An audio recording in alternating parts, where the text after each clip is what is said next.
help in the future.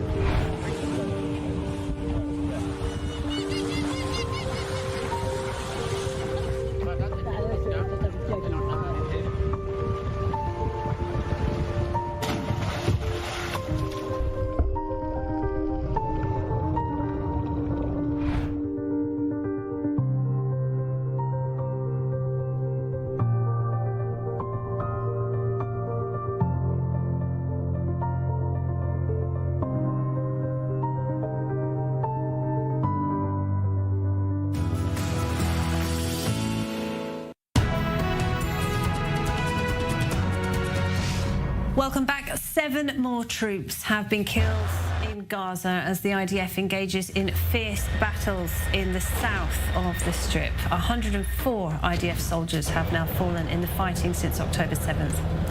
Hamas and Hezbollah fired a barrage of rockets at northern, central and southern Israel today. One man was lightly injured in Holon, just south of Tel Aviv. And the Israeli government has delayed another vote on whether to allow Palestinians from the West Bank to resume work in Israel.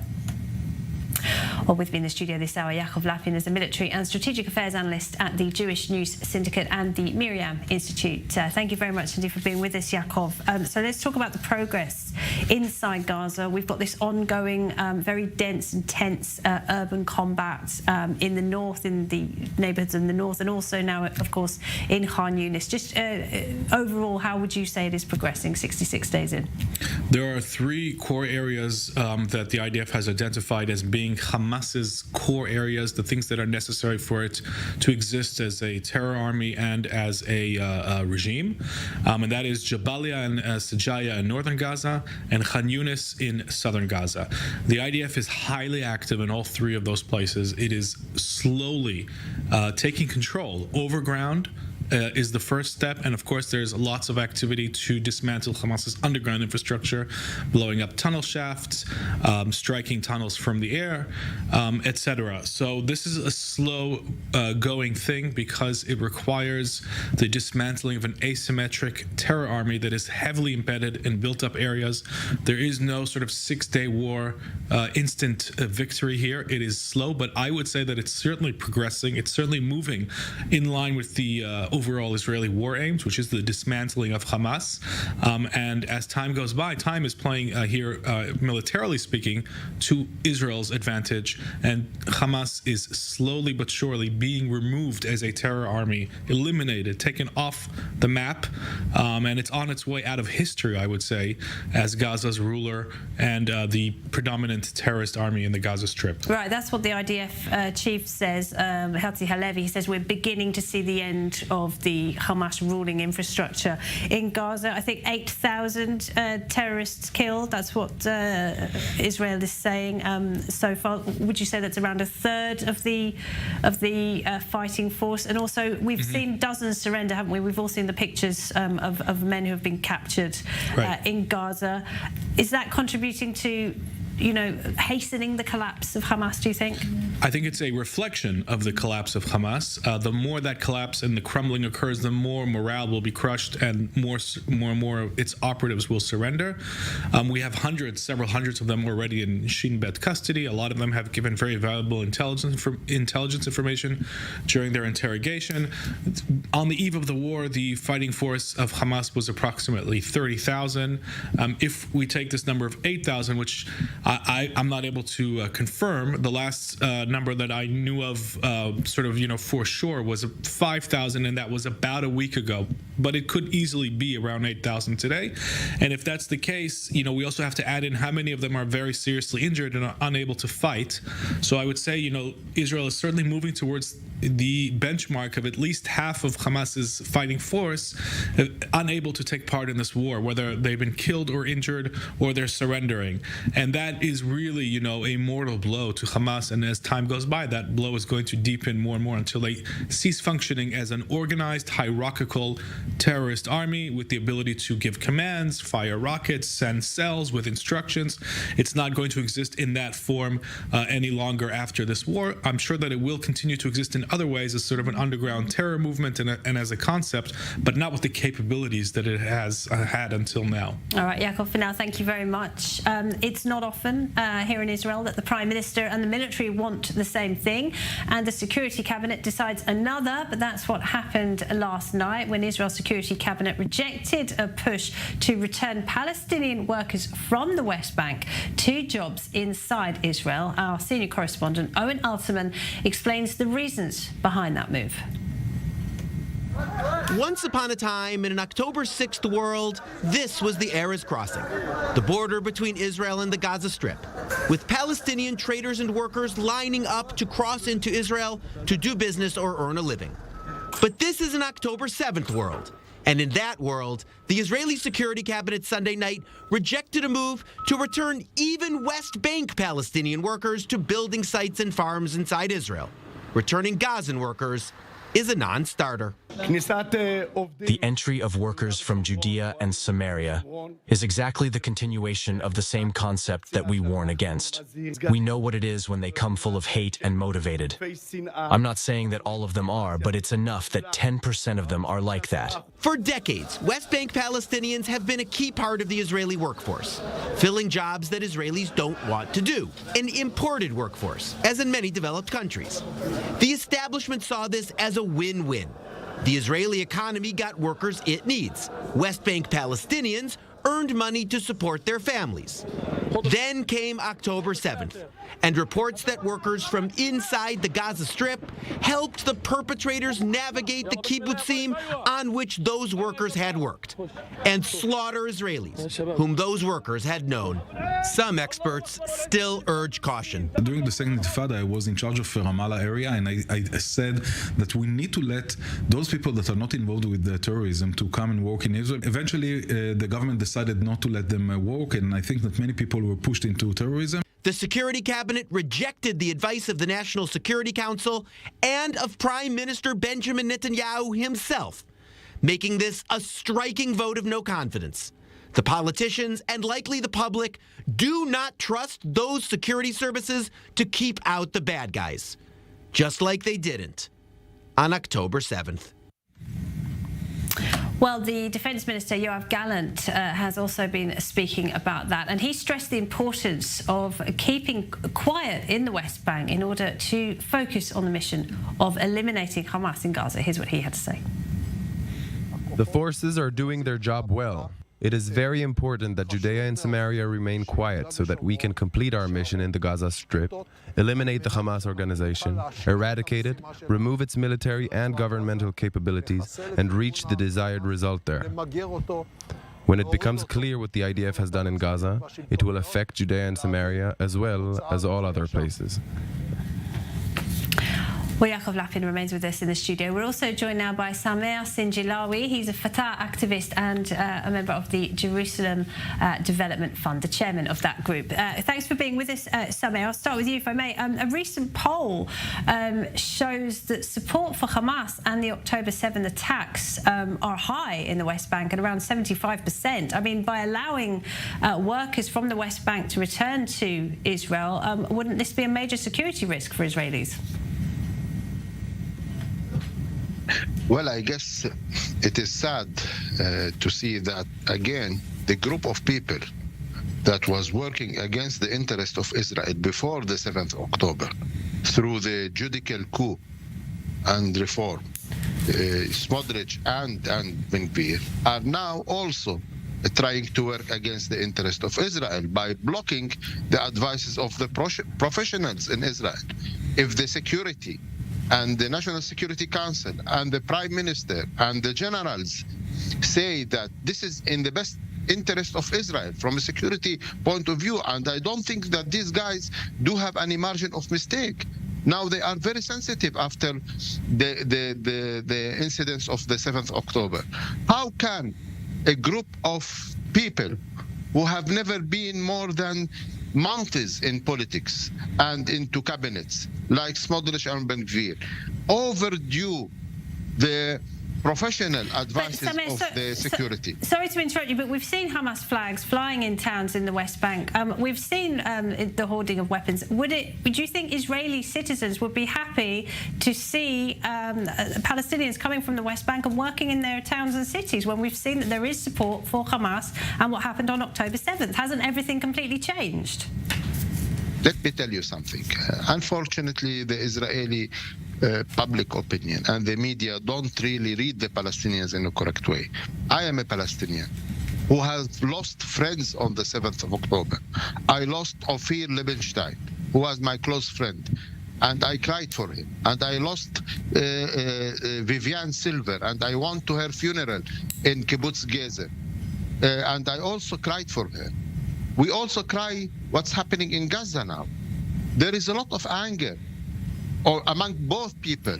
There is a lot of sorrow, of sadness. But this does not mean that the majority of Palestinians or the majority of Israelis are pushing us to war. They prefer the option of war. I am 100% sure that the majority of Israelis and Palestinians prefer peace to war. And this is by nature. Now, the idea of keeping more pressure on the West Bank, let me ask you a question. What prevents the West Bank to explode now? There has been more than 67 days of war against Gaza. Why doesn't the West Bank explode? Because the majority of the Palestinians weren't in favor of what has happened on the 7th of October. This is a big difference between the war in 2021, when the catalyst for the war was Al-Aqsa Mosque, which is a nerve that touches all the Palestinians. What has happened on the 7th of October does not get the support of the majority of Palestinians, even in the West Bank, even inside Gaza. Okay. So when the security people in Israel, when the cabinet members say that it's in the best interest of Israel, it is in the best interest of Israel. And Smodrich and Ben Gvir are working against the best interest of Israel. This is the equation, unfortunately. All right, Samer, thank you. And I just want to say I'm very sorry that you lost friends on October 7th. I just wanted to say that to you. And thank you for that point. Let me come to you then, Yaakov. I mean, it seems the entire security establishment is saying you have to let Palestinians from the West Bank come into Israel and work. Would Israelis be happy with that, do you think? Yeah, we have a difficult decision junction here, because from a security perspective, the IDF is expressing confidence in its screening system, and it's saying that the same screening system that was able to keep terrorists out of Israel but let in Palestinian civilians who were interested in basically working, making a living, and supporting their families, and at the same time keeping the West Bank quiet, while, especially now, the IDF can focus on the Gaza Strip. So the security establishment is expressing confidence in that screening system. At the same time, it's also possible to understand Israelis who are very wary of that after October 7th. After all, Gazan civilians were allowed to come into Israel, and some of them, according to suspicions, gathered intelligence for Hamas.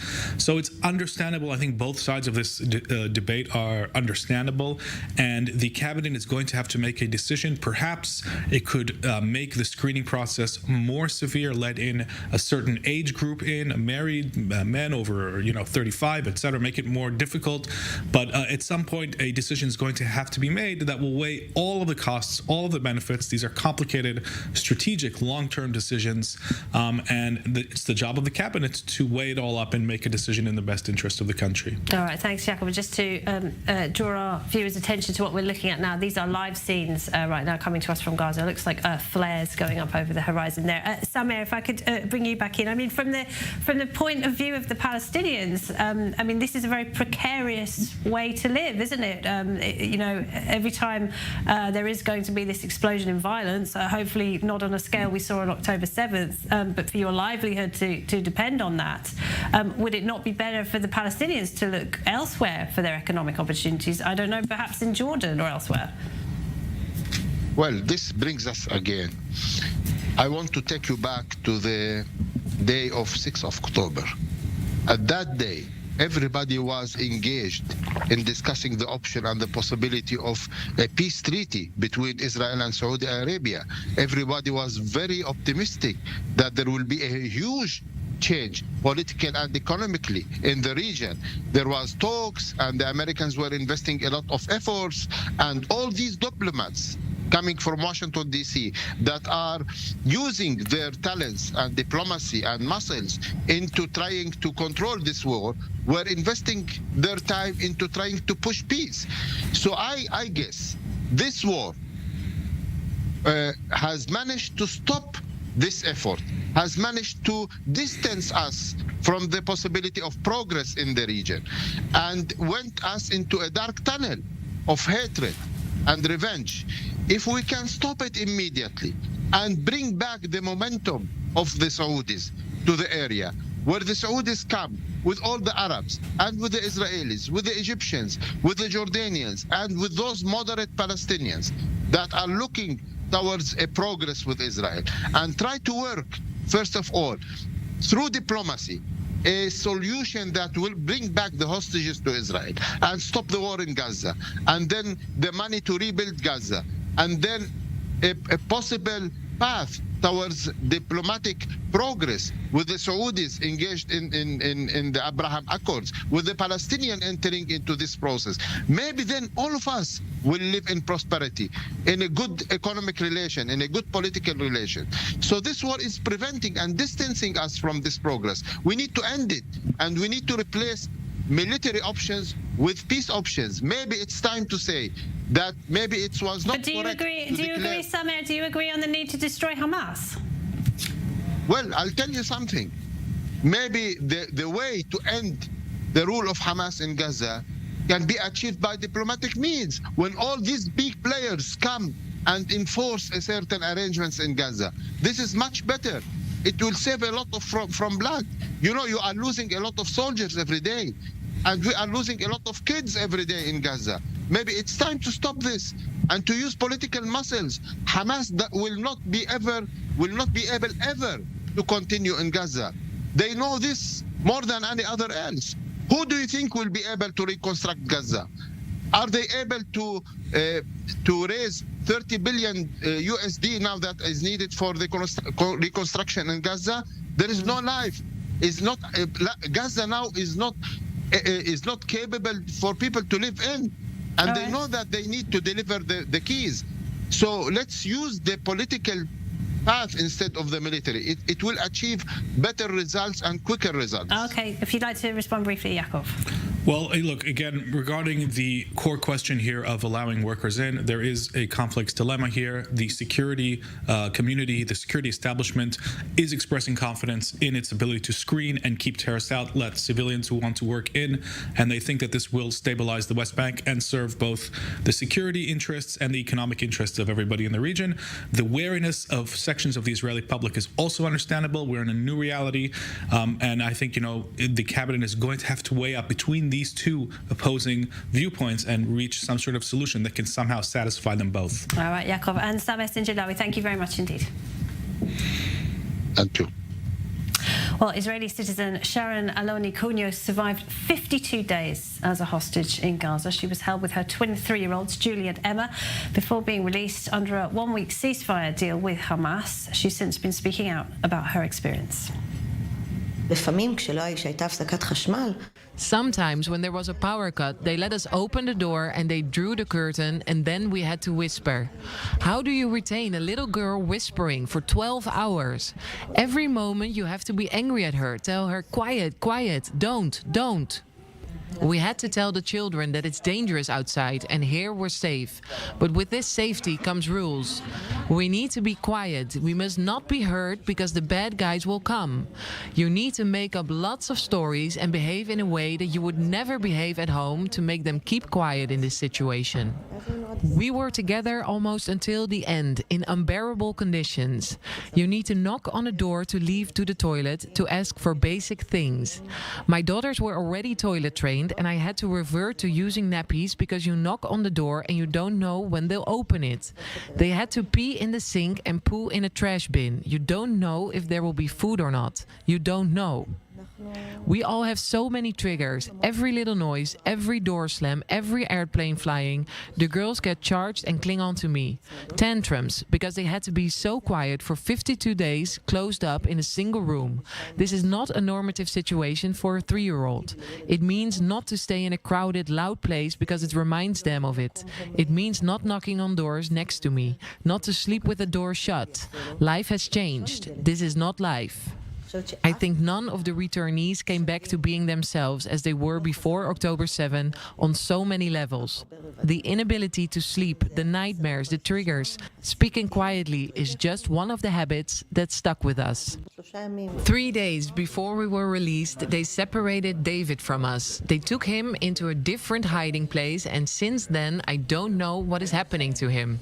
The girls are torn. I'm torn. He's been my partner for 10 years. He's my other half and the love of my life. He's the father of my girls who are asking every day, "Where's Daddy? Where's Daddy?" I need to explain to them that he is still there. Every minute we're waiting is like a Russian roulette. Will they live through the day or not?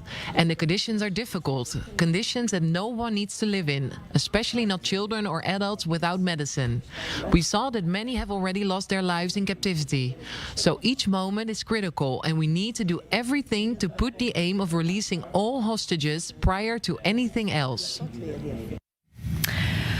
And over 100 hostages were freed by Hamas under that deal. Many of them, though, still have family members in captivity, and they are desperate for any sign of life from Gaza. More in this report from Channel 12.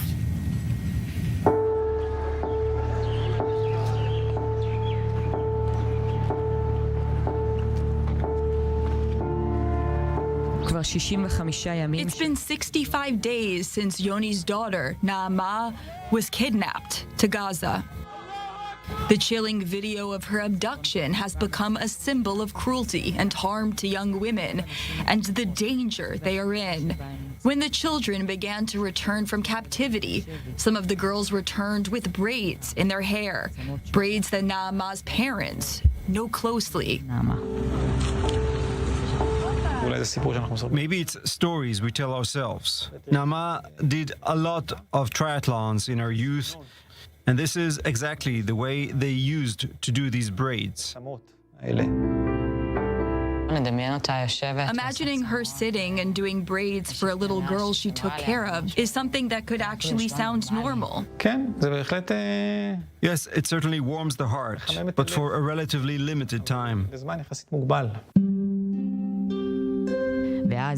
Since then, a real sign of life has arrived. Abductees who saw Naama and were with her before they were released called Yoni and said they had met her. She is injured, but alive. The first feeling is there is air. You can breathe again. But it lasted a few hours until the evidence came. Naama is 19 years old. She's a girl. She has quite a few girls with her, young girls. We all understand their vulnerability, the potential harm that can be done to them, and the feeling that those who are running the war, there's no one to trust. They're the only ones we can put our trust in. But as long as they don't give the most basic sense of security,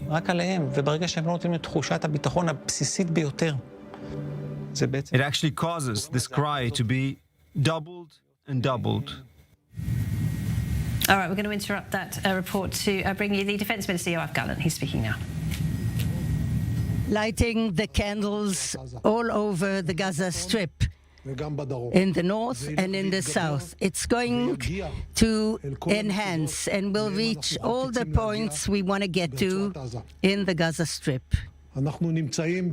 We are now in the midst of a very harsh war, a just war, a war on our right to live in this place, a life of prosperity, a war for the future of the Jewish people and the future of the Israeli people. This is a just war, and this is a war that we, with the help of God, will win. In the beginning of the war, we determined two aims: to eliminate the Hamas as a military and governing body, and to bring back the hostages to their homes and families and country. And we are going to keep these two aims. I promise you, we're going to keep these two aims. We are advancing in the battles. We are deepening our achievements. We are encircling the last post holes of Hamas in Jabalia and Sajaiya, two places that the regiments over there were considered invincible by Hamas. These are the very harsh nuclears that were prepared for years in order to fight us. And I'm telling you, they are now on the verge of dismantling. The number of people who surrender in these places show us what's happening. And when those who surrender come out from the bunkers and the tunnels, they say to us, we don't have weapons, we don't have food, we feel isolated. And they say another thing: we know that our commanders betrayed us. They are hiding deep down under the tunnels, and they sent us to our death. And I'll tell you something else. Among those who surrender, there are also terrorists who participated in the 7th of October massacre.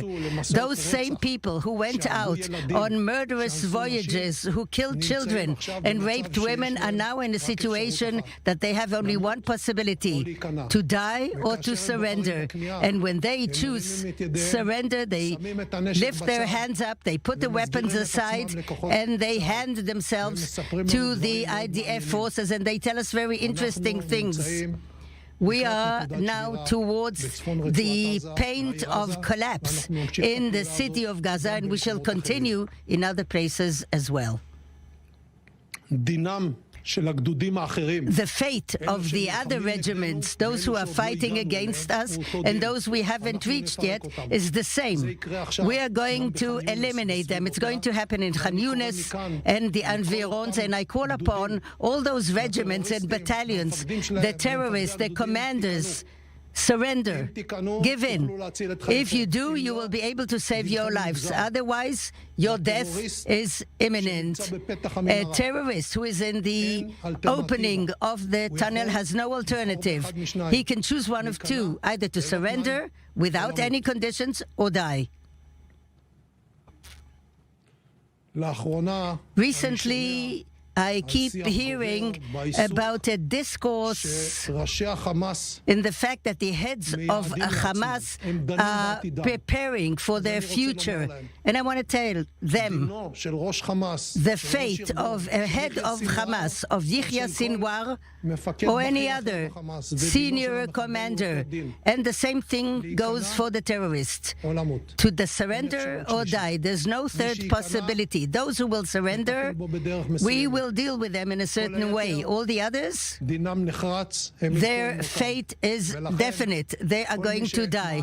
Therefore, anybody who prefers surrendering, as it's happening to hundreds recently in the north of the Strip, we are going to save his life. All the others are going to find their death in the battlefield, and we will know how to win and how to fight and how to hit the Hamas wherever we are fighting. I'd like to take this opportunity on the Hanukkah festival, the Festival of Light, to thank our great friend, the United States. America, as America, shows greatness of spirit. We see the equality and identity both in the values and the interests. This is a war of the sons of light against the sons of darkness, the Maccabeans against their enemy. And I know that with the help of the United States, we shall prevail. I thank profusely for the military, security, political assistance to the President Biden and the Secretary of State Austin. They are really real friends in a time of strife. And also I want to say at the time.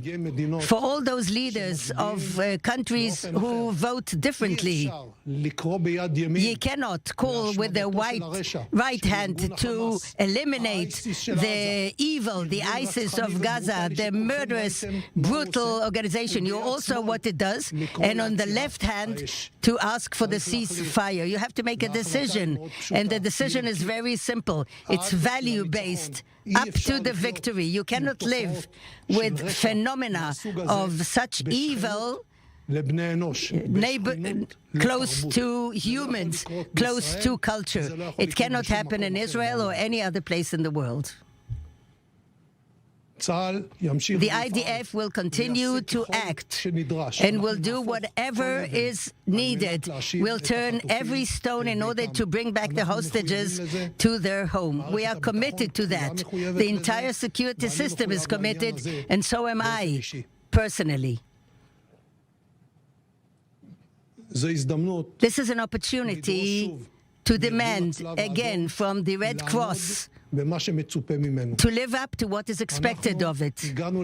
We came to an agreement that there will be a visit of the Red Cross in the place where the hostages are. And I call upon all the organizations, especially the Red Cross, to bring a sign of life from our hostages. Women, elderly, soldiers, men and women, they should reach all of them, to visit them and to bring a sign of life. This is the humanitarian basic deed. And humanitarian is not just what's happening in Gaza.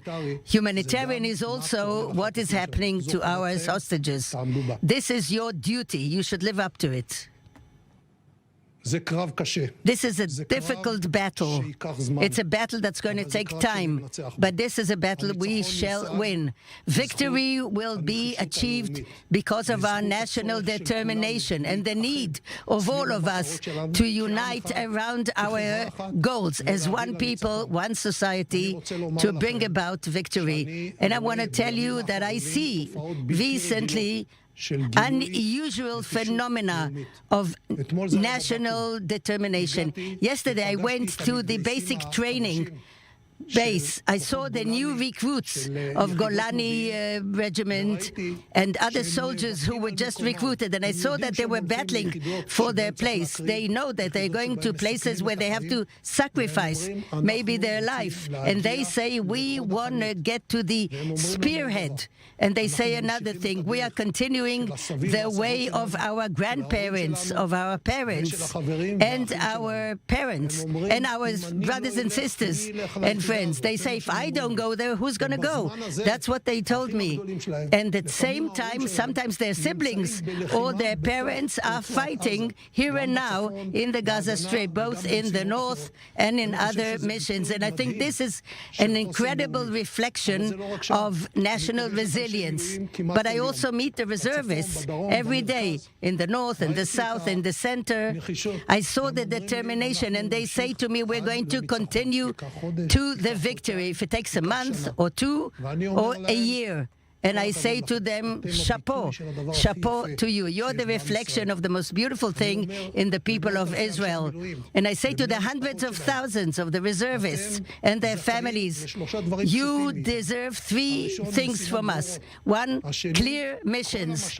The second, all the resources in order to materialize the missions. And the third, a decent attitude. We should listen to you, take care of your needs, your welfare. We'll take care of your education if you're not in the university, and we'll take care of your families who are now alone while you are already 2 months in the field. This is our obligation as a society in order to enable you, the reservists, to make these very important missions and succeed. To conclude, let me say again, this is a just war. It's essential. It is a war on our future. We have who to rely on: the citizens, the soldiers, the commanders, the people of the Shin Bet and the Mossad, the Israeli police, and the border patrol, and those who command them. I want to express my appreciation to the Chief of Staff Halevi, the way he manages the war, Ronen Bar, the head of the Shabak, the head of the Mossad. Daddy, I want to thank all of you for everything you are doing. You are just giving us great love to our heart and the sense of confidence that we shall win. I'm sure we shall prevail, and with the help of God, we're going to implement all our goals. Happy holiday. Questions. We hear about an American pressure to finish the war until the beginning of 24. What's your position? I think that the war will end when the goals will be obtained. Since I really consider everything that the United States is asking and says, because of the friendship, but also because of the partnership and the interests, I take seriously, together with all my colleagues in the cabinet, I really take very seriously what America is saying, and we'll find a way in order to implement the goals, in order to help the Americans to help us. Channel 12, due to the military pressure, is there a way for a new deal of the hostages' return? And did Israel actually use phosphor bombs in the north? As for the first question, let me say the following. When I initiated the logic that says we're going to maneuver into the midst of the Gaza Strip, some people doubted, and they said that may be about the fact that we'll never see the hostages. And I said it's the opposite. If we stay on the line, we'll never see them again, because for the Hamas it doesn't make a difference whether a hostage, a soldier of theirs is 20 years in jail, they'll play with us. But when we maneuver, we'll obtain two goals. First of all, we'll hit them. Second, we'll have something to give them. And to give them is that to continue to harm them and give them a minute of peace. That proved itself, and 113 hostages came back, 110 alive. This is a great achievement. And I believe that if we enhance the pressure, the offer will come, and when they come, we shall consider them. The second question, the IDF and the entire security force, we act according to the international law. We did, and we shall.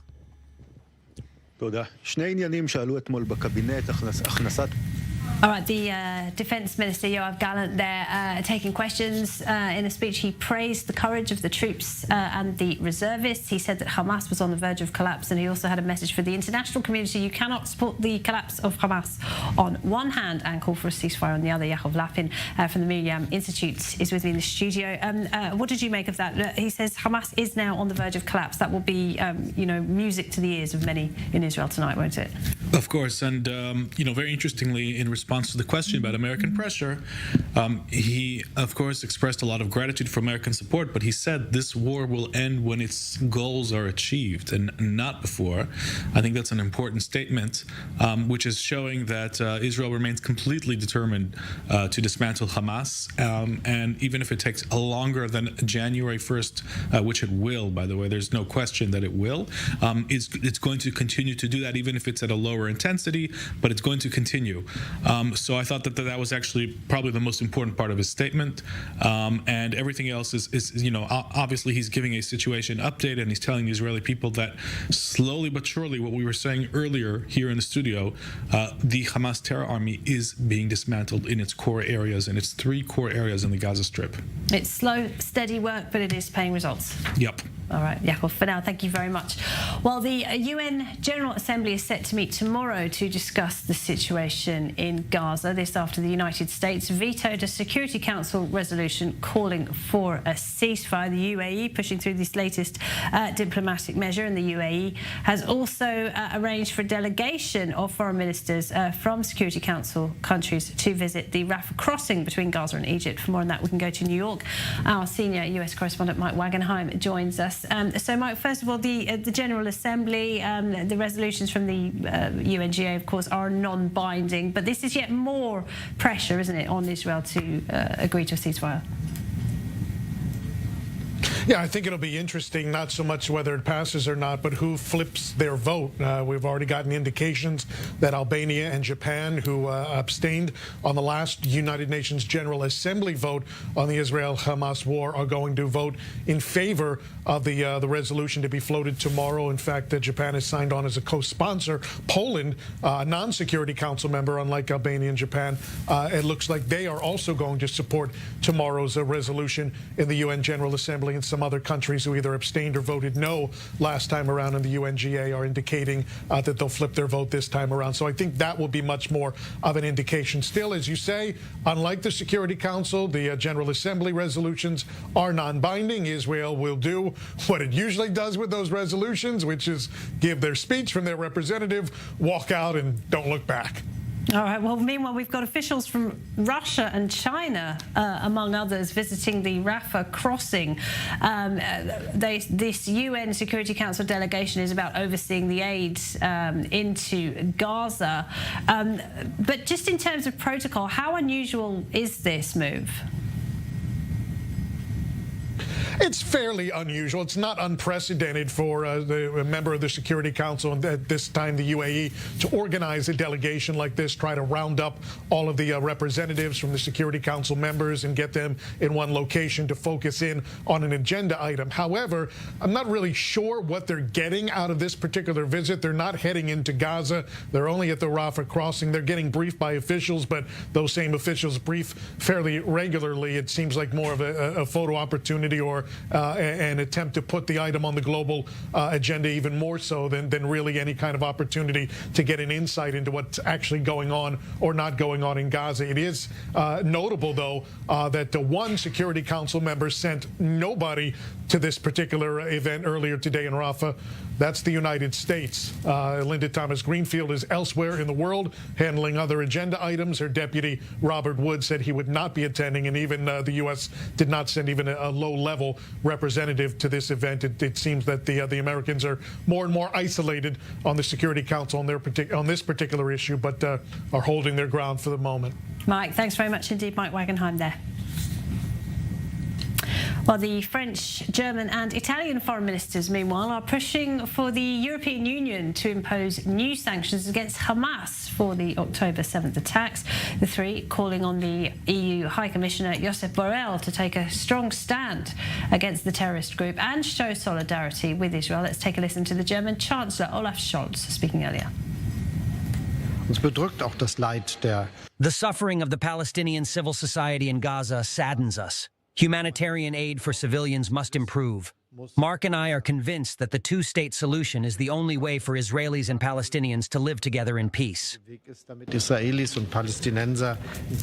Yaakov Lapin is here with us in the studio, and this goes to Defence Minister Gallant's point, doesn't it? You know, about there are calls for a ceasefire, but some countries are making that call publicly, but while secretly hoping that Israel does go ahead and destroy Hamas pretty quickly. Sure. I mean, there's a great deal of hypocrisy in the international community.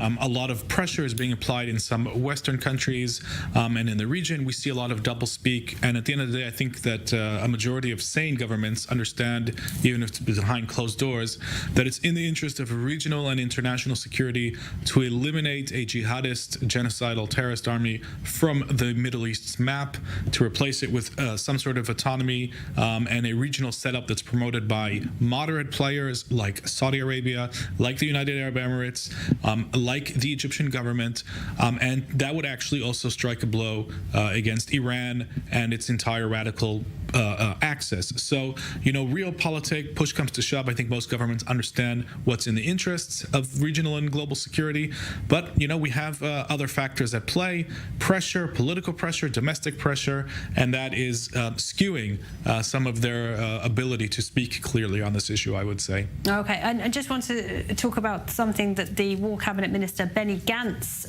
brought up with the US Secretary of State Antony Blinken, thanking him for that US veto at the UN Security Security Council over the weekend. But he also said, according to a statement, that Israel will have to sooner or later remove the threats posed by Hezbollah. Of course, the Americans have said they don't really want that front to be opened up right now. Right.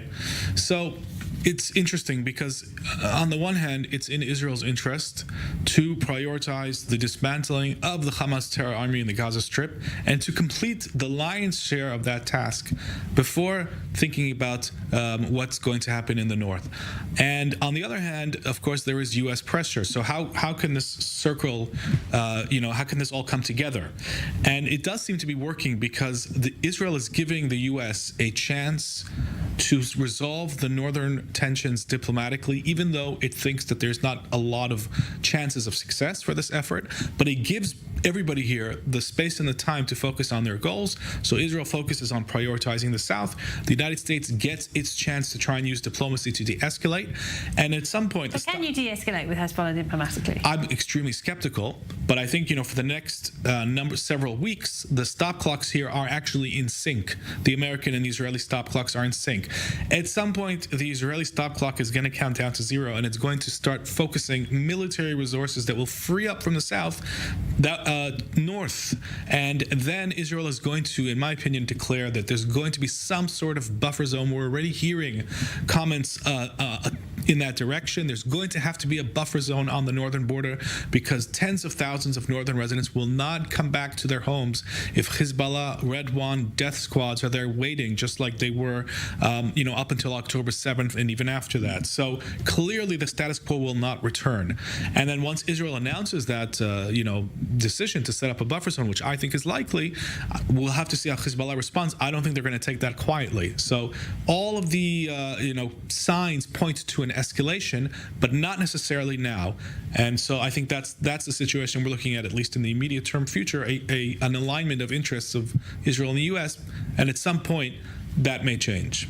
And do you think there is a readiness here in Israel for another war? We will have had 2, perhaps 3, perhaps 4 months of war with Hamas in Gaza. Do you think that there is the morale and the steadfastness to go ahead with another war, one which could be a lot more serious? Right. And we don't know what the scope of a northern war will be because there are various scenarios.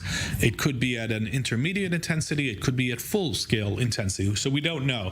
But is the public ready for a full-scale war with Hezbollah? I doubt it because the level of firepower that Hezbollah can rain down on the whole of the country is unprecedented. And of course, what Israel can do to Hezbollah in Lebanon is also unprecedented, and we have not seen that. The Middle East hasn't seen Israel use all of its firepower. So, there's a lot of firepower that's being waved around in the background as threats, and we will have to see how much of that ends up being used once this buffer zone in the north will likely be established. All right, Yaakov, for now, thank you very much indeed. Let's go to the north of Israel now. Our correspondent Ariel Osseran is there. And Ariel, if you want to pick up on those comments by War Cabinet member Benny Gantz when he was speaking to the Secretary of State, Antony Blinken. Indeed, Laura, in this conversation that they had a short while ago, Gantz reiterating the importance of the international community to try and de-escalate the situation along the Israel-Lebanon border, noting that the increased attacks by Hezbollah obliges Israel to act. This is what Gantz relayed to U.S. Secretary of State Blinken. But this also comes amid pretty much coinciding with reports from Saudi Al Arabiya, noting that Israel had relayed its conditions to international mediators regarding the situation along the Israel-Lebanon border. Now, according to this report, citing sources saying that Israel demanded that only the Lebanese army hold weapons south of the Litani River. This is already in accordance to UN Resolution 1701 that is not being enforced as we speak because Hezbollah is firing at Israeli border posts from south of the Litani River. So a call to enforce that, but also openness for additional international forces, for Lebanese forces to join alongside French forces to maintain, quote, all the points along the border between Israel and Lebanon. This in addition to UN peacekeeping forces already there. The report did say that Israel had allowed or was open to the possibility that Hezbollah could maintain some into monitoring capacity with the Lebanese army and French forces, but obviously this would not include being permitted to carry weapons south of the Litani. Not sure this is a condition that Hezbollah will agree to. Now, another interesting part in this report was that international mediators said that there's an American guarantee that if these conditions are kept, Israel will not act in Lebanon on the ground. Ariel, thank you very much. Ariel Osseran there in the north of Israel. Well, just to go back to that move by the French, German and Italian foreign ministers, they're trying to pressure the EU's foreign policy chief to adopt a tougher line against Hamas. Foreign ministers from the EU have been meeting today in Brussels. We can go there now. We're joined by journalist Alex Cadier. And Alex, what exactly are the foreign ministers calling for?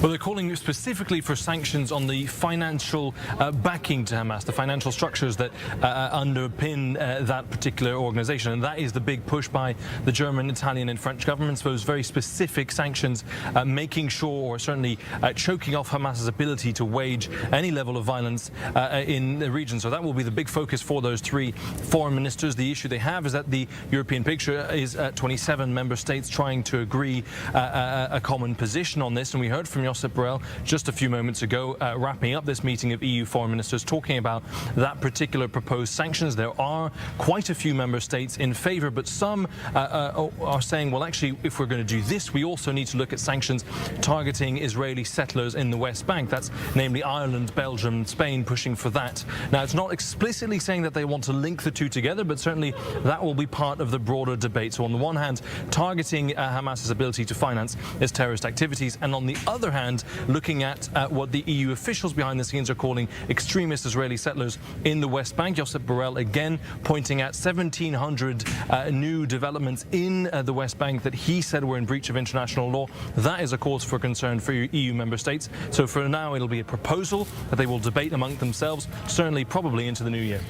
Meanwhile, Alex, there has been increasing evidence about how UNRWA, the UN agency for Palestinian refugees and their descendants in Gaza, has been kind of linked to Hamas. We've seen Hamas using UNRWA infrastructure, for example, for terrorist purposes.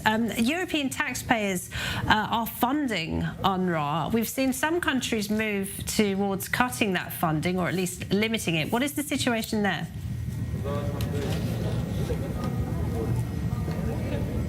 Well, it's certainly a cause for concern. Aid funding being used or misused is certainly a very big concern. We've heard just in the last day that the European Commission would boost its aid to Palestine by 20% based on what it did last year. And behind the scenes, EU officials saying we are really trying as hard as we can to make sure we can trace all of that money to make sure it doesn't go to the wrong places. And now EU officials still saying at the moment they are confident that their aid packages are not being misused. Now, the situation on the ground, as our viewers, I'm sure, know, is so difficult and so tense that it is very difficult from some of these agencies to verify all of this. It is a concern behind the scenes. We've not heard the ministers here today commenting about it specifically, but at every time there is a new wave of funding for Gaza, for Palestine from the European Union, that question does come up. How can you be sure the money isn't being misused? EU officials at the moment confident that it isn't. All right, Alex, thank you very much. Alex Cadier, the journalist in Brussels. Well, as Jews around the world light the fifth candle for Hanukkah, residents from some of the kibbutzim that were worst affected by the terrorist attacks on October 7th are getting together to shed light on the darkness. Our Uri Shapira has this report. It's Hanukkah, the festival of lights, and Jews around the world are celebrating. Here in Kibbutz Be'eri on the Gaza border, targeted by Hamas terrorists on October 7, the celebrations are mixed with feeling of sorrow and despair. A group of volunteers and members of the kibbutz gathered Thursday to light the first candle of Hanukkah. It's very chilling to be here. It's my first time here. This holiday is one of victory. Our victory will be completed when all the Israeli hostages will return home. This was a part of a project led by the Brothers in Arms organization. Special ceremonies took place in 25 communities of the Gaza envelope.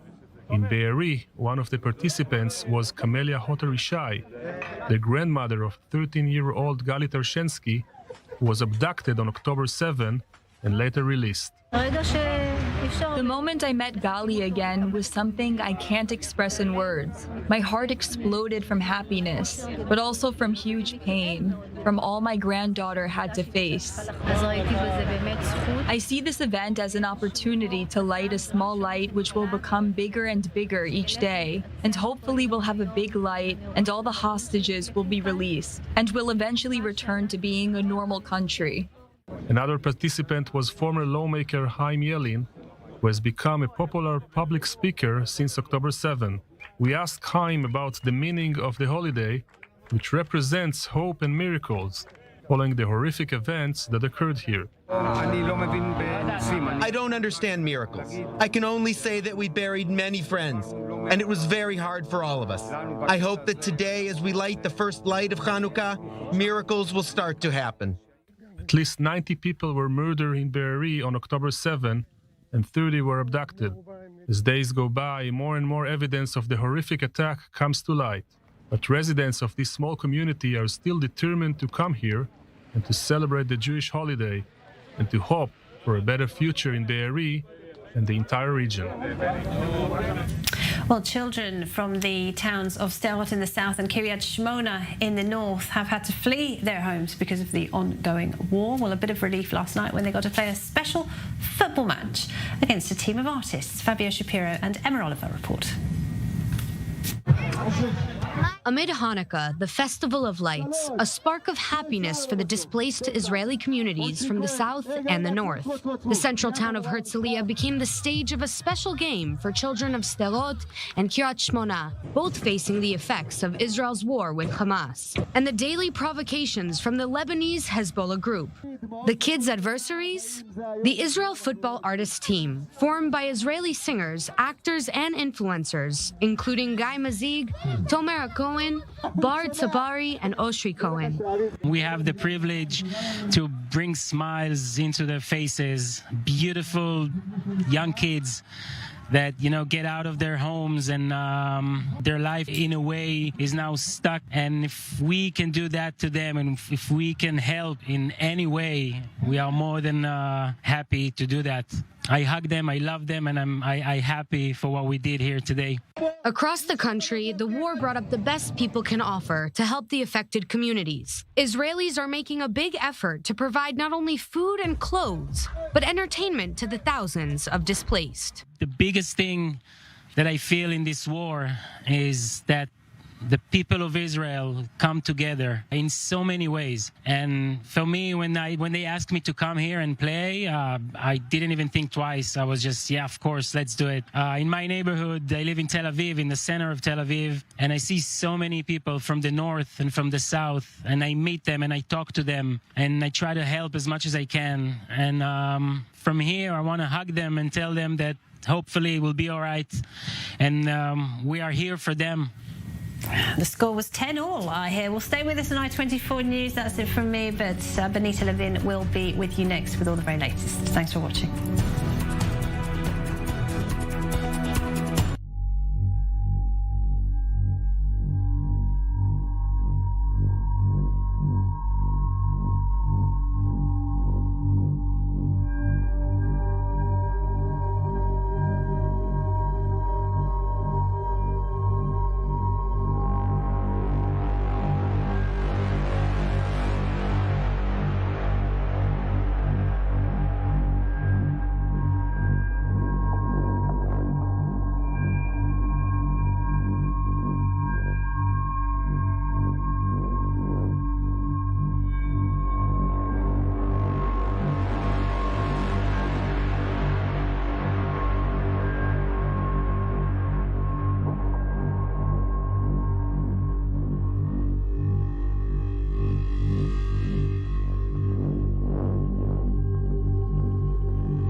Israel is in a state of war. Families completely gunned down in their beds. We have no idea where is she. As our soldiers are fighting on the front line, but the general perception is something that certainly needs to be fought as well.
This is Breaking News Edition. I'm Benita Levine. A major barrage of rockets has been fired from Gaza to central Israel on this day, with a direct hit in the city of Holon just after midday. One man was injured. Rockets were also launched from Gaza towards parts of southern Israel, and projectiles were launched at several northern communities from Lebanon. Day 66 of the war. More than 9 weeks since the Hamas terror onslaught in southern Israel, in which more than 1,200 people were killed at a music festival, in their homes, and on army bases. 137 hostages are still being held captive by the terror group inside the Palestinian enclave.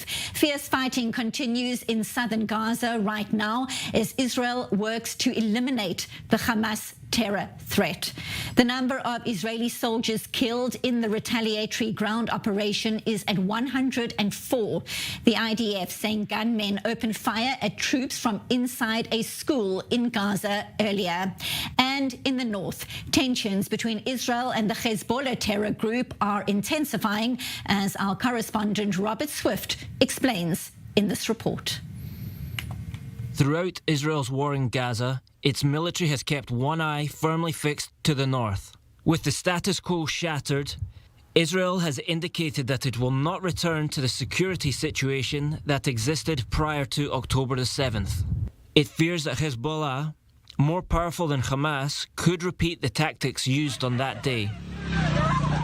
UN Resolution 1701 states that Hezbollah should contain its forces north of the Litani River, a declaration that's been ignored for years, but is now a priority for Israel in light of the daily skirmishing on the Lebanese border. Israeli leaders have not ruled out using military force inside Lebanon to secure the north and the communities there. The situation in the north needs to be changed. It will change. When the day comes, we will have to act. It could happen after the Gaza operation. You never know how long the Gaza operation will take. But we will need to bring the people back so that they will not be displaced in their country. They must be assured that the situation in the north is different. And reports in the Hezbollah-affiliated Lebanese paper, Al-Akbar, said that UNIFIL peacekeepers passed the message to Lebanese parties that Israel considers everything that moves on the border with Lebanon at a depth of up to 3 kilometers, whether civilian or military, a legitimate target for its forces. To which a Hezbollah official said that they would respond in kind. Israel is under increasing diplomatic pressure to curtail its military operations in the new year. But the possibility exists that it will in fact expand them. And that report by our correspondent Robert Swift. He joins me now in studio. And we also welcome Shiri Fine-Grossman, member of Forum Devora, Women in Foreign Policy and National Security, former head of regional affairs in the Israel National Security Council. We thank you both so much for being here. So much to unpack. But before we get to that, let's find out what is happening on the ground right now. We go first to our Middle East correspondent, Ariel Osaran. So, Ariel, we know sirens were sounding in several parts of northern Israel earlier, including smaller communities like Shtula. Several rockets were intercepted earlier as well. The IDF responding. What is the latest on the ground right now?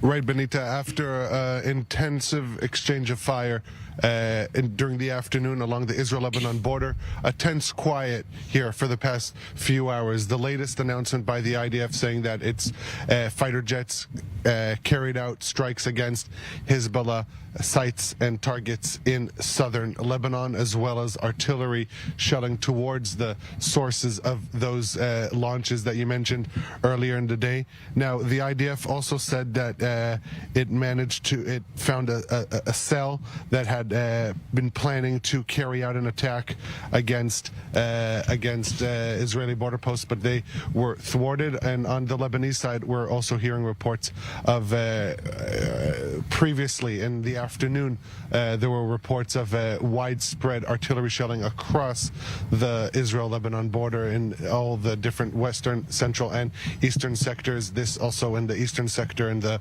border village of Taibe resulted in the death of the village head there in southern Lebanon. Over and above these tensions on the ground, as we mentioned a little bit earlier in the broadcast, Israel and Hezbollah trading these threats over border area control. The Al-Akbar newspaper reporting that Israel told the terror group any target within a certain perimeter of the border will be eliminated. Hezbollah responding with a similar threat. Break down how this rhetoric could impact developments on the ground up north.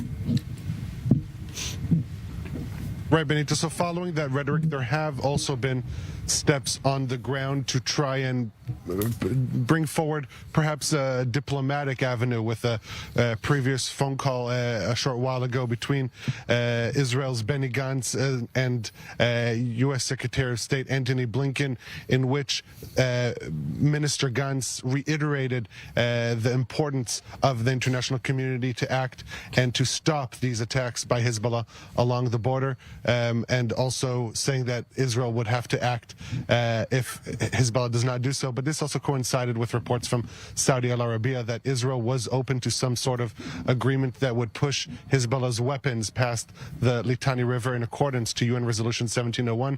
They would be able to maintain some sort of capacity observing alongside Lebanese and also French and other international forces.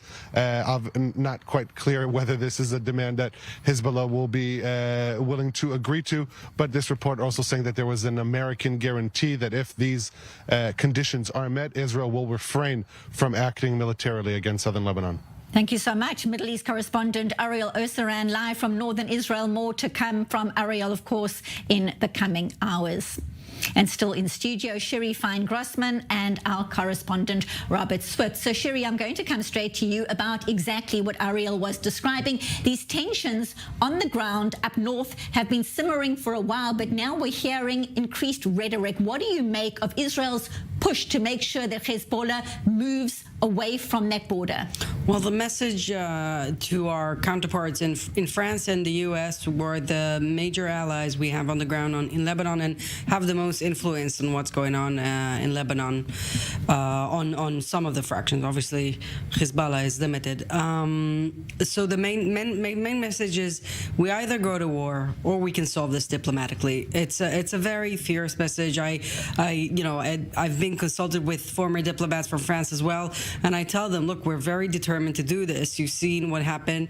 Basically, what we should say and what we are saying is what Hamas did on October 7 is expose Iran's great plan. The great plan was to attack us from all these fronts, from Gaza, from Lebanon, from Iraq, from Yemen, and we exposed that. And we're not going to set aside and let that happen again in our northern border. Hezbollah is in clear violation of the 1701 resolution, and we're very determined. So we're getting to the place where we have to make a decision. We either go deeper with our the military operation, the IDF, or we let the diplomacy do its job.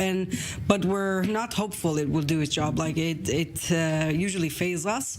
But this is the money time for U.S. and France to see what they're capable of bringing diplomatically. And Rob, you have been covering the developments up north for many weeks now since this war started. Talk to us about what it means for the communities up there. Thousands of people have had to evacuate since this war started, obviously waiting to find out when it will be safe to go back there, but that is a long way off. It is indeed, and it's worth bearing in mind that it's not just the communities that are officially evacuated, which are empty. There's many of the communities which are beyond that zone, which of people have voluntarily left, just because the conditions of life there were not sustainable. It wasn't safe for them to be there.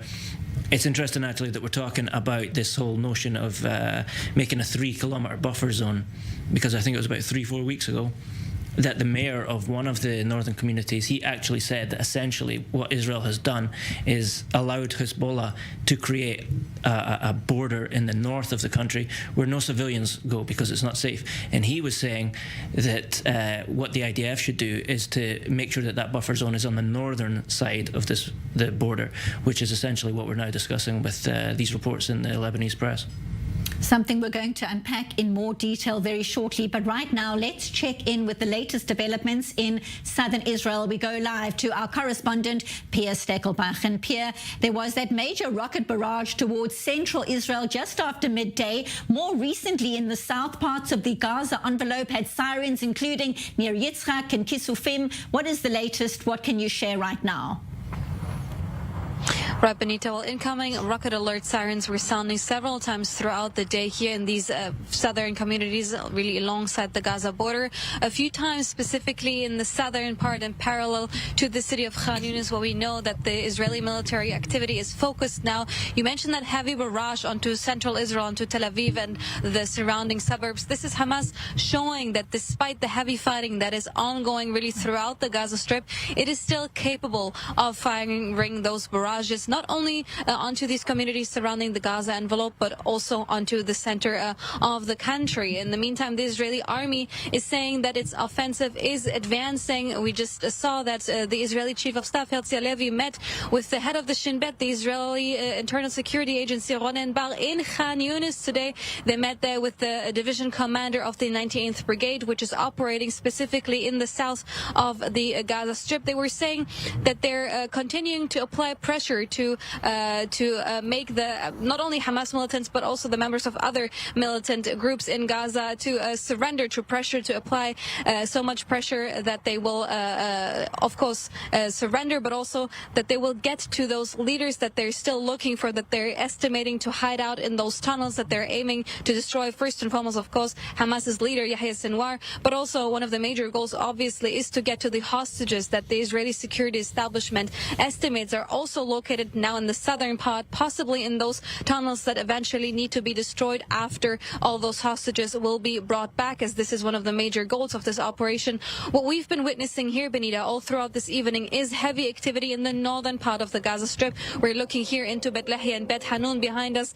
A number of flares being thrown here to illuminate the sky. The Israeli engine corps is operating here on the ground in the northern part to destroy Hamas's infrastructure, such as those tunnel shafts and ammunition depots. We can hear the booms, the Israeli artillery, but also the forces on the ground operating here in the northern part. The Israeli army has said that it has operational control over the northern part here, and in the north, the main goal is to destroy the infrastructure. And this is what the Israeli army is hoping to also extend to the other parts of the Gaza Strip in the coming time that this war will last for. And Pierre, also complicating the fighting, Israeli special forces located an RPG training facility full of weapons hidden, wait for it, inside a mosque in the heart of a civilian neighborhood. It's very difficult for this fighting to continue when civilian places like a mosque, like a school, like homes are actually hiding weapons. How does this all roll out? What can you tell us? Well, this is what the Israeli army has said basically since the beginning of the war, that it encounters ammunition depots and other military infrastructure in the vicinity of civilian institutions such as mosques or residential areas. What also poses a major challenge to the fighting on the ground is, of course, the density of the area. We're speaking about Khan Yunis, where the activity is focused on. It is the second largest city of the Gaza Strip, the largest city in the south, and a place where major parts of the civilian population had fled to, coming from the center and from the north of the Gaza Strip. So, of course, when we speak about urban warfare, it poses a lot of challenges because it is a very, very close-knit environment that it is extremely difficult to operate in. The Israeli army just this morning published that yesterday 6 soldiers were killed in the area, in the wider area of Khan Yunis in the south, when it encountered explosives that were placed close to a school there. So, of course, this is a major challenge for the ground forces to operate in such areas where also major numbers of civilians are still located, Benita. Thank you so much, correspondent Pierre Steckelbach, live from southern Israel. More to come from Pierre as well in the coming hours. Thanks, Pierre. Shiri, exactly what we're discussing. This fighting is unfolding, and yet you've got mosques filled with weapons. How does it complicate not only the fighting on the ground, but the fact that, as Pierre is explaining, there are 137 hostages potentially hidden somewhere amongst where this fighting is unfolding right now? Well, the dilemma for the Israeli government and the army is impossible, and I don't think there is a precedent in modern history for what they're going through, and it's an impossible situation. What they're realizing now, there's really no deal on the table currently, and none that we know of, and it seems like Hamas is being very stubborn and persistent, and I think it's under the assumption that the international community won't let Israel continue the ground offensive for much longer, and I think it's a misconception. It's a misconception also of the Israeli public. You know, there was a barrage of rockets today, but I think the Israeli people are very strong, and even though we had 104 soldiers died, which Hamas assumed we can't bear, people are determined. Especially, you hear soldiers that are in Gaza now coming out and saying, we know what we're here for. We're proud to be here. It's the most, legitimate, war we ever took part in. And the morale is very, very high. And that has a huge effect. It seems like every house, basically, in Jabalia and Khan Yunis, and every mosque, every UNRWA installation, every school is basically filled with explosive, with rockets. And that is how IDF unfortunately needs to act under that assumption, and this is an outcry for international community, for every world leader to say this is not legitimate. This is not okay. Let's not weigh in that game, because if you don't denounce Hamas when he does that, that makes every civilian installation, every facility eligible for terrorists to take over and hide weapons and hide from and use as human shields or any kind of shield.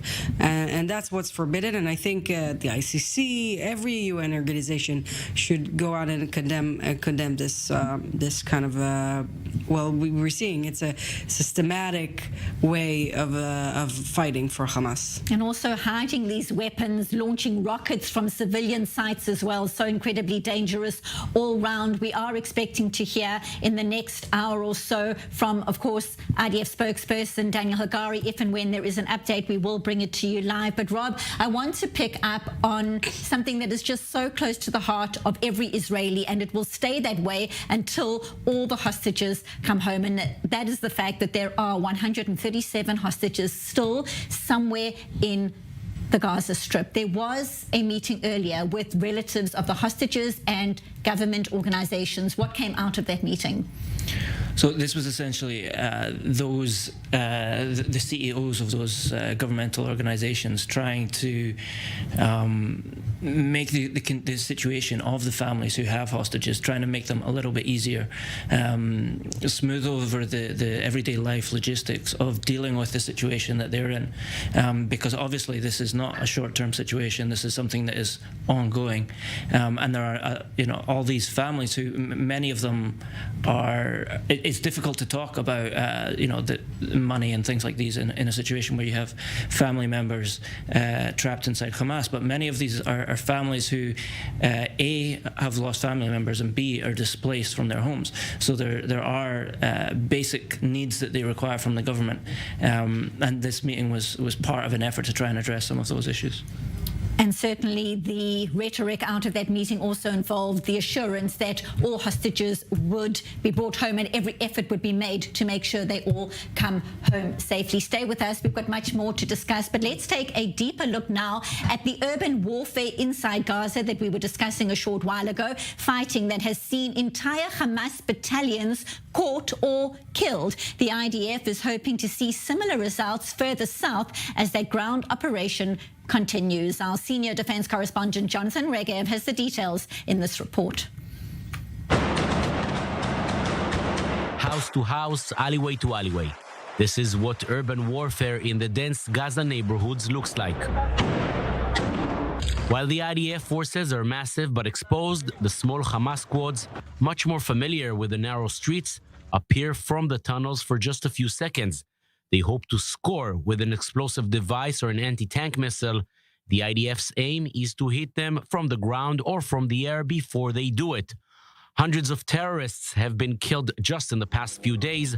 Hundreds more understand this will be their fate if they continue fighting and choose instead to surrender, among them some top officials. A group of crazy people led by Yahya Sinwar destroyed everything. They destroyed the Gaza Strip and took it 200 years backwards. Hamas itself may be trying to portray images of resilience in Gaza, but the former minister is telling a different story. Hamas,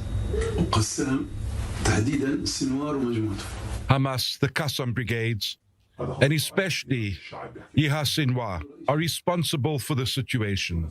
This is my opinion, but also the opinion of the people. They are saying that Sinwar and his people destroyed us, and we have to get rid of them. The images of surrender are coming from the north of the Strip. The hope is to see them soon in the south. That is why the IDF is pushing forward towards Khan Yunis. In order to keep this going, supplies are constantly provided to the forces. For those deep inside, they come from the air. The 98th Division is operating in Khan Yunis. We keep providing them in every way possible. Together with the Air Force and the technological and logistical unit, we provide them with all types of supplies from the air. Our division is able to do that, even when there is no way to reach our commando fighters by land. The constant logistical assistance, along with the massive firepower, should eventually lead to victory in Khan Yunis as well. And still in studio, Sherry Fine-Grossman and our Robert Swift. And Sherry, I want to come to you about those recurrent images we've seen in recent days of scores of Hamas operatives surrendering. Controversial because they were shown naked. It has been explained numerous times they are naked to make sure that they aren't carrying explosives or guns or any other kind of weapon. Nonetheless, there was some kind of outcry about those videos. What do you make of the messaging, though, when you see that many members of Hamas putting their hands up and saying, we are done? Well, it's a major development in the war, and we have to understand we're a country at war. This, for many Israelis, is a small victory in a very, very harsh times. And, you know, we've seen Minister Gallant say that among the people that surrenders are people that perpetrated the onslaught on October 7. So from the Israeli public perspective, it is something that is important for them to see and see that we're winning in spite of major losses.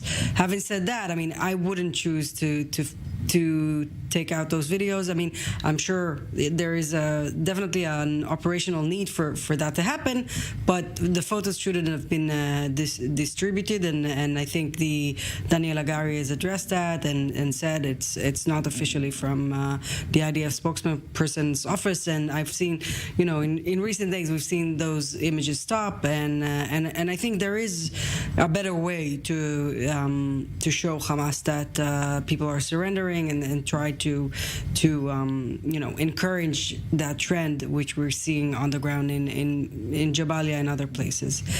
But it's a major development because they're coming out, they're saying we're hungry, we don't have enough weapons. Basically, the leaders of Hamas are hiding in the tunnels like mouse or rats, and we're sent to our deaths, and they understand that, and I think that is kind of contagious. We hope that's contagious. You have to understand the estimates are anything between 30,000 to 50,000 Hamas operatives. It's hard for us to figure out who's a military terrorist and who's more on the Homeland Security police side, or some sort of a clerk in the Hamas government. You never know. And they don't make any effort to distinguish, right? They're not wearing any uniforms. Everyone is in civilian clothes, using RPG, using rockets and firing at the Israeli Defense Forces. So it's hard to distinguish between, and you have to really understand the tactics to understand the pictures. I regret the pictures, and I think the IDF spokesperson and the Israeli government understand that as well. You have to understand also where they're coming from. When you hear more and more Palestinian civilians speaking out against Hamas, does that speak to a sign that Hamas is in fact crumbling inside Gaza right now? Yes and no. I don't think Hamas really cares about its civilian population. The leaders, the people that are perpetrating this and planned this attack, and everything that we're seeing, the treatment of hostages, which we were hearing testimonies from people who came back about sexual violence, lack of food, not seeing... Beyond horrific. Beyond horrific. Little toddlers, no diapers. Just imagine, I'm a mother of a 3-year-old. Just imagine every mother or parent of a 3-year-old in a room without, what do you do all day? And you have to be very quiet not to disturb them, and on and on. So I think it's starting to crack, but I don't think Hamas cares about its people too much. Something we're going to discuss in more detail, Shiri and Robert, after the break. Stay with us. We are taking a very short break now, but our rolling coverage continues on this Breaking News edition. Back in a bit. Stay tuned. Don't go anywhere. This is Breaking News coverage.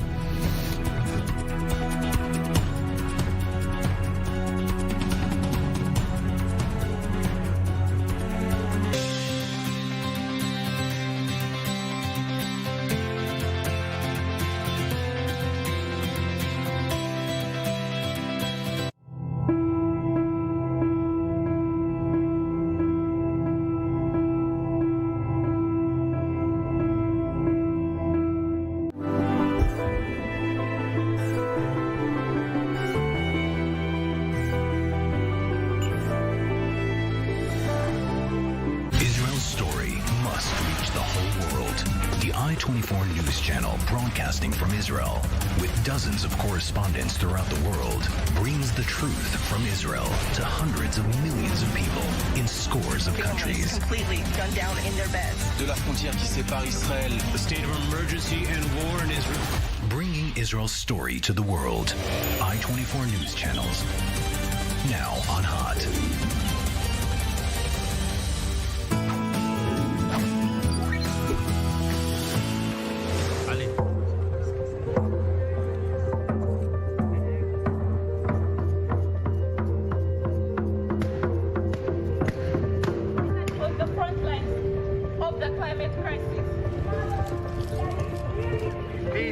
And in health in the future.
Esta semana en News 24, Israel bajo ataque.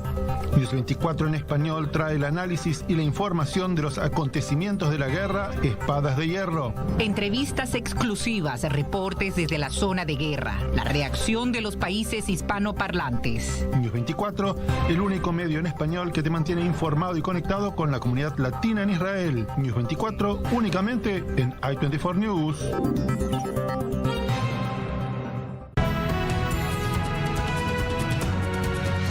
Welcome back to this breaking news edition. I'm Benita Levine. Day 66 of the war, and IDF spokesperson Daniel Hagari is expected to deliver his daily briefing soon. If and when that happens, we will bring it to you live. But before then, let's find out more about the latest reactions out of the United States. We go to our senior U.S. correspondent, Mike Wagenheim. He joins us live from New York. So many developments on the go, Mike. Let's start with the 137 hostages still in captivity more than 9 weeks into this war. What kind of pressure is the United States putting on Qatar right now to help secure their release? What can you tell us?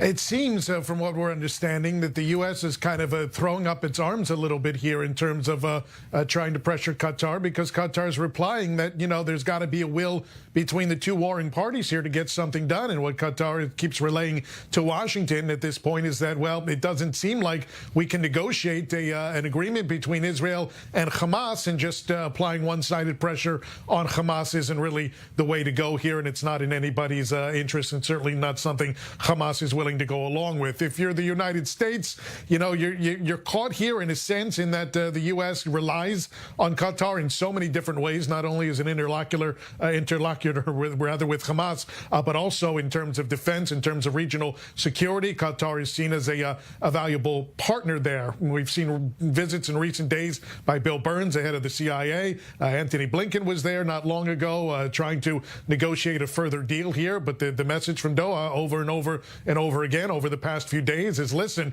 if Israel and Hamas aren't even willing to discuss a deal at this point, then there's not a whole lot that we can do from one side of things. So there's very little pressure right now from Washington. Doesn't mean more can't be exerted, but they're just not applying it as they did in the headier days of the hostage for prisoner exchanges. And talking about Anthony Blinken, we know Benny Gantz from the War Cabinet has been speaking to him specifically about this Hezbollah threat and moves by Israel to try and push Hezbollah away from that northern border. What is the latest on that front? What can you share?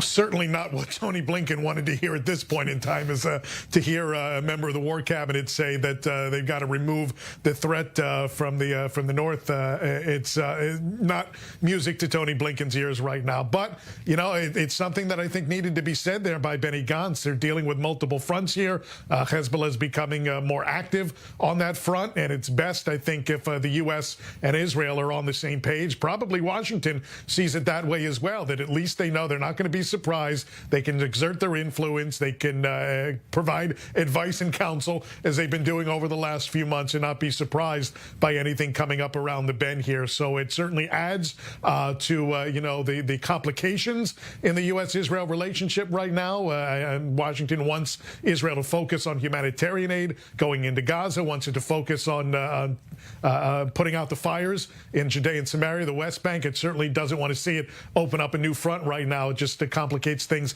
in so many different areas. But it's best for partners to be coordinated. I think that view is the same from Jerusalem as it is from Washington. Live from New York, thank you so much, senior U.S. correspondent Mike Wagenheim. Meanwhile, just a little earlier, Israeli Defense Minister Yoav Gallant addressing the nation. Let's take a listen to some of his messaging. We are advancing in the battles. We are deepening our achievements. We are encircling the last post holes of Hamas in Jabalia and Sajaiya, two places that the regiments over there were considered invincible by Hamas. These are the very harsh nuclears that were prepared for years in order to fight us. And I'm telling you, they are now on the verge of dismantling. The number of people who surrender in these places show us what's happening. And when those who surrender come out from the bunkers and the tunnels, they say to us, we don't have weapons, we don't have food, we feel isolated. And they say another thing. We know that our commanders betrayed us. They are hiding deep down under the tunnels, and they sent us to our death.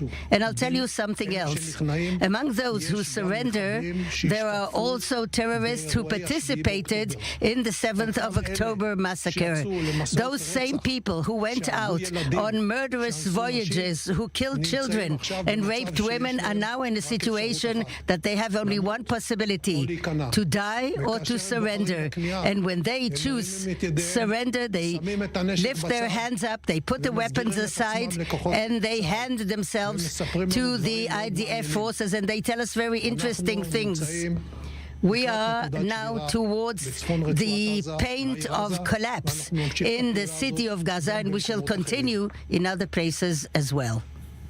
Still in studio, Shiri Fein-Grossman, member of Forum Devora, Women in Foreign Policy and National Security, and the former head of regional affairs in Israel's National Security Council, and our correspondent, Robert Swift. So, Shiri, I want to come to you about exactly what we were talking about a little bit earlier, the number of people who are surrendering. In terms of intelligence value, what kind of information is Israel able to glean in terms of not only the operations inside the Gaza Strip right now, but also, of course, in terms of information about the whereabouts of the hostages? Yeah, I'm not sure how much intelligence specific people, but I think the most important, look, all the operation right now, everything that we're seeing, the most important thing are the tunnels, are destroying the tunnels. You have to understand, from a strategic point of view, the fact that Hamas has built those tunnels in order to kind of level the playing field between the IDF and Hamas. It's clearly can't defeat the IDF when they're on the ground. So they build this underground metro. And that underground metro creates some sort of symmetry between the IDF and Hamas. And what the IDF really needs to do right now, and that's what he's doing, is destroy as many tunnels as possible in order to bring that asymmetry back, to bring people to come out of those tunnels in order to destroy as many operatives as possible. And that's what they're concentrating on. And if we can do that in a few weeks and get into a good situation, there is a critical juncture in this war. It's worth bearing in mind that any guerrilla fighting force in history is, whenever it's gone up against a more powerful opponent, has always essentially just not fought it. They've gone and hidden in the mountains, the forests, or the city, whatever. And the IDF are clearly so powerful that they dominate the surface of Gaza. The tunnels represent that territory, that terrain that Hamas are trying to retreat into. And at the moment, it seems like the only strategy that Hamas has is essentially to hide in those tunnels, to hide in that terrain until the threat goes away. That's why the whole question of how much time does Israel have to conduct its operation, that's why that's so significant, because at the minute it seems it's likely Hamas's only lifeline. So the more intelligence we get out of those operatives getting out, the better the quicker we get the job done. Yeah. No doubt about that. I want to turn our attention to news just in confirmation from the IDF that anti-tank guided missiles have been fired at the northern town of Metula, that's up north near the border with Lebanon. No injuries. You know this region well. You've been covering this region. Rob, talk to us about what is unfolding there right now, the significance of this development. So Metula is right on the border. Actually, when I mentioned the mayor of one of the towns earlier, I believe it was actually the mayor of Metula who was in question. So this is a community that is constantly under threat. At the minute, it's mostly been depopulated. The vast majority of people there are IDF, and there has in the past been IDF casualties there, usually from anti-tank missiles. They are by far the biggest threat up there. Because of the open the hills there, it's possible for the Hezbollah anti-tank teams to get into positions where they can then fire down upon the IDF positions. And although the Israeli tanks do have probably some of the best defenses against anti-tank missiles in the world, at times casualties have happened, and it's a constant threat for those operating there. And we were talking about it earlier on. Hezbollah needs to move back beyond the Litani River. Israel is pushing for that, and here's why. Yeah, we had there was casualty among in Lebanon today of I think a mayor of one of the 75-year-old man. Yeah, I think he's a mayor. He's connected politically to Hezbollah, so it's probably we were expecting some sort of response, and we don't know. Maybe they like to make equations, an eye for an eye. So they probably won't stop until they kill a civilian from the Israeli side. That's kind of the Hezbollah tactics, unfortunately. But Sherry, it does raise the question about Israel being able to handle full escalations on more than one front. Obviously, the focus since the 7th of October has been the operation inside the Gaza Strip and simmering tensions up north, so to speak. But if this had to accelerate into something that even Hassan Nasrallah would describe as a full-out war, can Israel handle both of those threats unfolding at the same time? Right now, the answer is yes. If you asked me this question, I was on the studio many times. So a few weeks back, I would say, the objection is still to keep it all in one front. I think as soon as we're, advancing more, Khan Yunis, you have to understand, it's the biggest stronghold of Hamas in Gaza Strip. It's where Yahya Sinwar is from, and Muhammad Def, and the assumption is that they're there behind in the tunnels. It doesn't say that we're very, very close to them. Maybe we are. I don't know. But I don't think it will take much longer. And I think the situation in the Gaza Strip is now getting to this place where we can handle more than one front. And we have a clear justification for it, and there's a kind of momentum. And an important point, look, before October 7, we didn't have as many soldiers with such, combat experience on the ground. I mean, one of the Hezbollah messaging was, in the recent years, even when I was in the National Security Council, say, hey, we fought Daesh, we fought ISIS in Syria and in other places. We fought Jabhat al-Nusra, Al-Qaeda in Syria. So they had battle experience that the IDF soldiers didn't have. Now they have it, unfortunately. And I think the whole game now has changed, and the whole the way you calculate things is change, and it's an opportunity. I'm sure the government sees this as an opportunity to change what's going on the border. You have to understand, people are afraid to go back home. I have friends in the kibbutz right on the border who are saying we know that Hezbollah is looking at us from their windows. It's something that we didn't have before. It's something that progressed throughout time.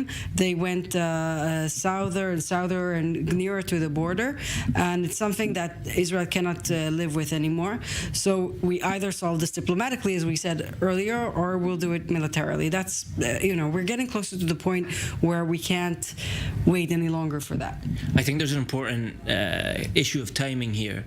In terms of diplomacy, it's clear that for Israel, it would like to, if it does need to conduct military operations in the north, it's more likely to be able to do that in a permissive environment if it does it as soon as possible. But then at the same time, in contradiction of the diplomatic issue, there's the strategic, the military question. Israel, the IDF can likely handle a front in the north and a front in the south. They seem to have the manpower, the resources to do that. But just because they can doesn't mean that they should. Obviously, handling one front at a time enables you to concentrate your forces. There are distinct advantages to that. And also, it's worth bearing in mind, the IDF has clearly been able to handle the skirmishes that have been going on since the second day of this war in the north.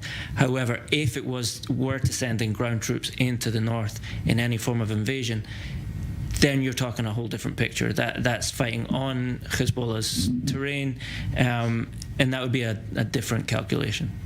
Throw into the mix the Iranian proxies operating out of Yemen right now, and what that means for not only the region here, but more broadly speaking, the vessels that are in the Red Sea, what this all means, what Yemen could do to exacerbate tensions in the region. Well, this ties again back into the diplomatic equation, because what the US is clearly concerned about is a spark which is going to turn into some sort of regional conflagration. And Yemen is possibly the easiest way for that to happen. If you're talking about attacks against shipping, suddenly you're bringing in dozens of countries into this equation, because there's all manner of nations having ships going through those cargo routes. So that's definitely a consideration. And then that indirectly brings pressure onto Israel, because, like we've discussed, the window of time that the United States is giving to Israel, that's one of Israel's biggest strategic considerations right now. Well, that's definitely one option. The other option is it unites us against a common enemy, which are the Houthim, and they're against the UAE, they're against Saudi Arabia, and others in the region, and they're a threat to Egypt's economy as well, and global economy. So I think it's kind of a strategic wrong move by Iran, but it's up to Israel to try to make a united front on that, and it could be a turning point, actually, if played right.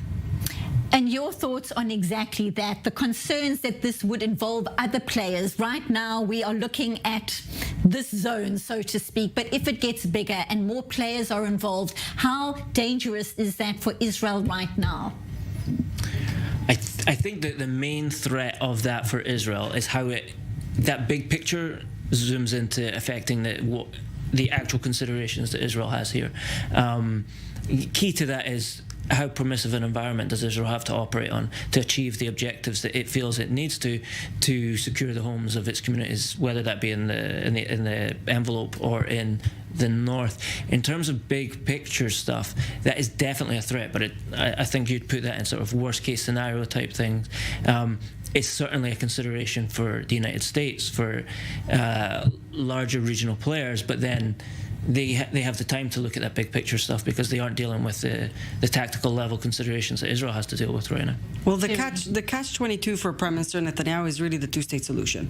Once he's against, obviously, the two-state solution, but if he would put up some kind of a diplomatic political plan that says, I see a future for the two states, it would be easier for him to get legitimacy both from the United States, France, and other places in the region. That's actually messaging that we've heard from French French and American diplomats, but it doesn't seem like we're heading in that direction.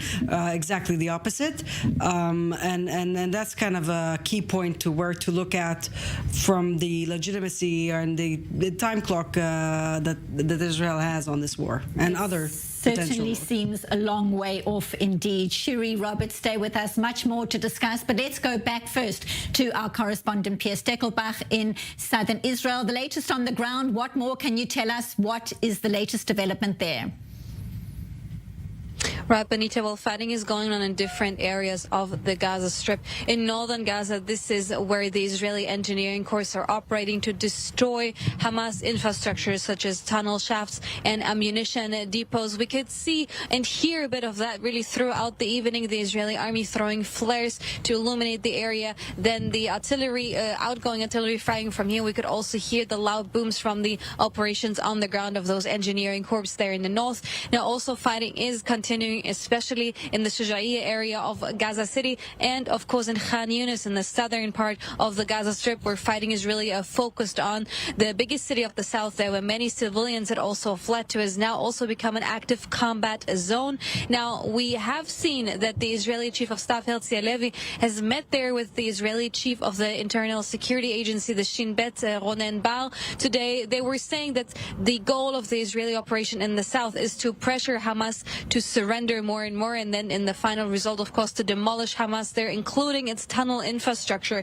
We are seeing that the Israeli army is focused on exactly doing that here in the north, to demolish the infrastructure that is left. So in the south, first of all, they're expecting Hamas's leaders to still hide out in those tunnels, and of course also the more than 130 hostages that, of course, it is one of the major goals of this operation to bring all of those hostages back. But we're speaking about several challenges there, as these tunnels pose major risks for Israeli soldiers, but also the urban warfare circumstances, which means close-knit environments, densely populated and also built areas.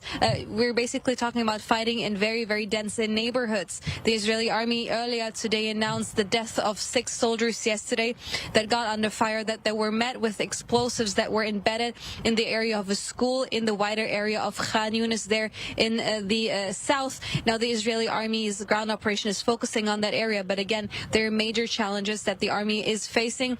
But if we listen to this Israeli security and political establishment, the goal of this operation hasn't changed. The complete dismantlement, military and politically, of Hamas, and the Israeli army is sending signals that it estimates the Hamas leadership to tremble down more and more as this operation is advancing now also in the south on the ground.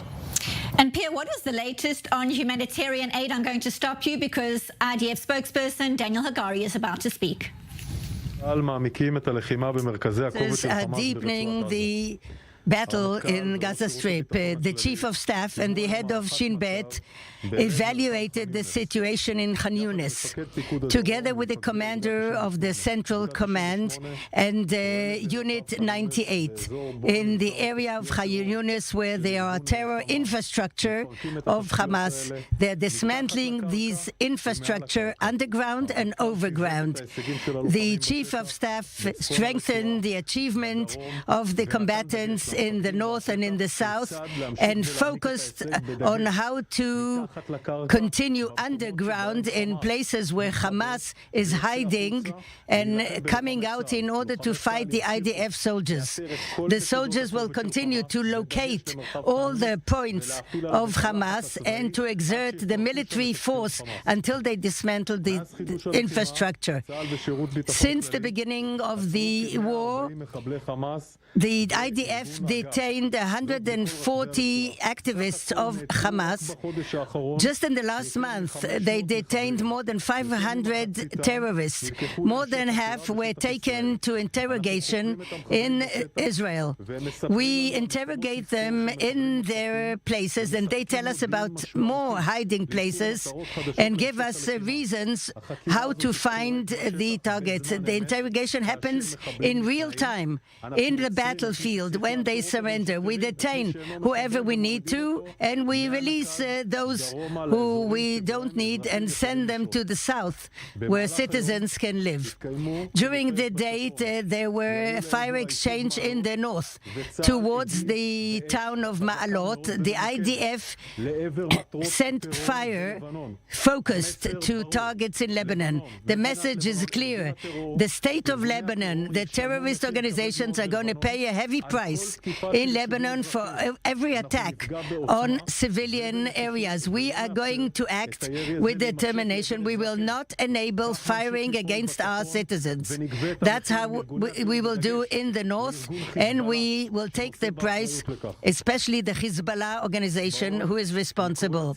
In the home front, I call upon the public to continue abiding by the directives. In the last 2 months, the reservists mobilized in most of its strength in an inspiring way. The reservists are taking a major part in the war. We are acting together with the municipalities in order to help and to make it easier for the families and the reservists. We want them to have the best conditions possible in order to open the academic school year. The reservists and the families are the most important to us. IDF owes them. We are working because of them, and we're going to continue with that. Today we announced 7 casualties, fatalities. 5 reservists who fought bravely in order to defend the home. This evening as well, we remember that we have the obligation to bring back all the hostages that are held in Gaza. The way we are doing the maneuvers on the ground this night, it's important that you know, our aim is to locate and to bring about efforts in order to bring back hostages home. We are doing operations around the clock in order to get to this achievement, and that's what we'll continue to do. Questions? Why does